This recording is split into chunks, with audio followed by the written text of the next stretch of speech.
Halo parents, perkenalkan saya Dr. Johan, medical expert dari GlaxoSmithKline Indonesia. Saya akan menjelaskan tentang penyebaran diare rotavirus pada anak dan cara pencegahannya. Apakah si kecil sering mengalami diare? Diare sudah dikenal manusia sejak zaman dahulu. Di Indonesia pun ada kepercayaan masyarakat bahwa diare ringan biasa terjadi pada anak balita dan mudah diobati. Beberapa orang bahkan mengaitkan diare sebagai tanda normal perkembangan anak. Namun, benarkah demikian? Kali ini kita akan membahas tentang rotavirus. Tahukah parents bahwa rotavirus merupakan virus penyebab utama infeksi lambung dan saluran usus yang menyebabkan diare dan muntah, terutama pada bayi dan balita di seluruh dunia. Pada tahun 1973, Ruth Bishop dan rekannya mengamati partikel virus di jaringan usus anak-anak penderita diare. Dan virus ini yang kemudian disebut rotavirus. Virus ini memiliki penampilan seperti roda, sehingga muncul nama rotavirus, yang berasal dari bahasa Latin rota.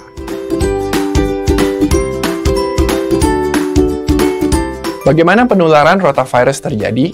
Virus ini dapat masuk ke dalam tubuh melalui mulut. Si kecil dapat terinfeksi rotavirus jika partikel rotavirus masuk ke dalam mulutnya. Dari mana virus ini muncul? Orang yang terinfeksi rotavirus mengeluarkan virus melalui feses atau tinjanya, dan dengan cara inilah rotavirus dapat tersebar ke lingkungan di sekitarnya dan dapat menginfeksi orang lain.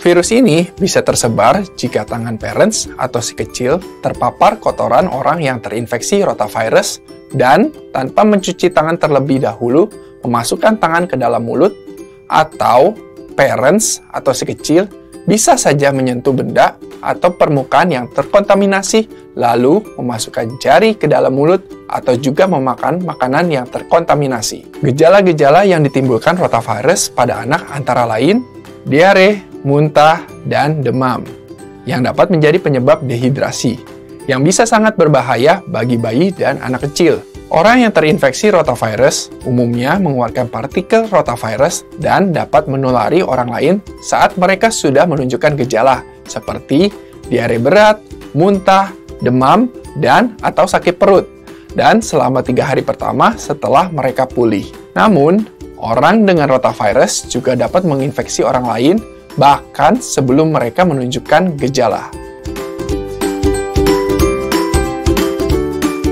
Rotavirus sangat menular dan tidak dapat diprediksi, dan dapat mengakibatkan dehidrasi atau kehilangan cairan tubuh yang parah, dan bahkan dapat menyebabkan kematian.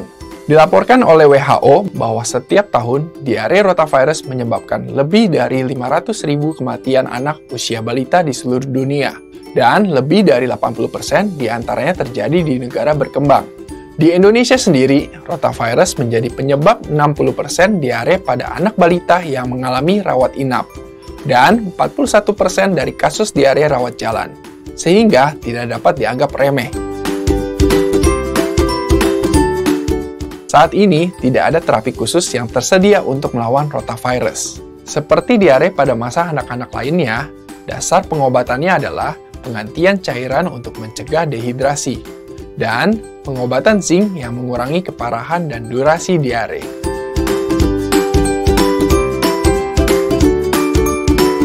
Mencuci tangan tidak menjamin parents tidak akan terinfeksi rotavirus, sebab sebuah penelitian pernah menyatakan bahwa rotavirus tahan terhadap kebanyakan sabun dan disinfektan yang diuji pada saat itu.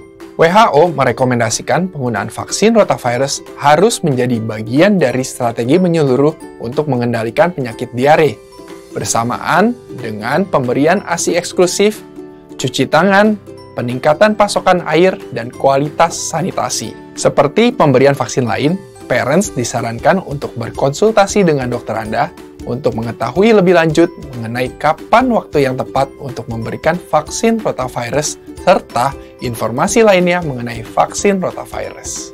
Mari lindungi si kecil dari bahaya penyakit. Jangan lupa konsultasikan ke dokter Anda untuk informasi vaksinasi lebih lanjut ya. Sampai jumpa!